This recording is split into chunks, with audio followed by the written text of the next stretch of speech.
आमचे जी 24 तासचे संपादक आदरणीय छोटू दादा, जिल्हा परिषद सदस्य, तसेच सतखेड्याचे आणबान शान, खानदेशचे बुलंद आवाज आणि तोप आमचे छोटू दादा.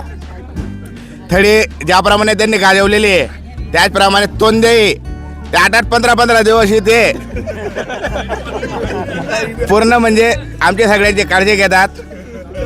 संध्याकाळी प्रत्येक शालकाला हक्काने फोन करतात, आज तुम्हाकडे समी असे आमचे आवडते छोटू दादा.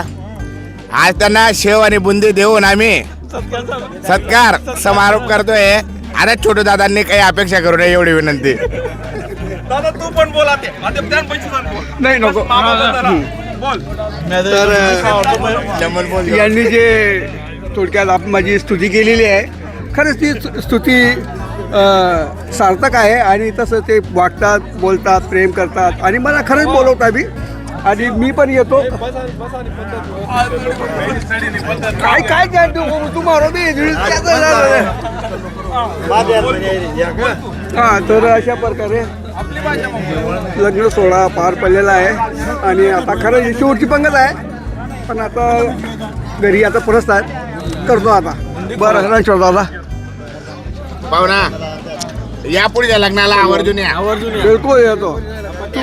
तुम्ही फक्त बोलवा. पाहुण्यांनी 26 जानेवारीचा दिवस तिकडे फडकवला आणि उतरवला इकडे.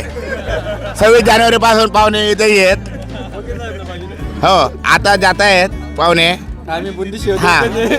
हा तरी वर्षभरात 7-8 वेळेस कमीत कमी ते भेट देतात. गणपती उत्सव, दसरा, दिवाळी इकडे गेला ते पाहुण्यांची.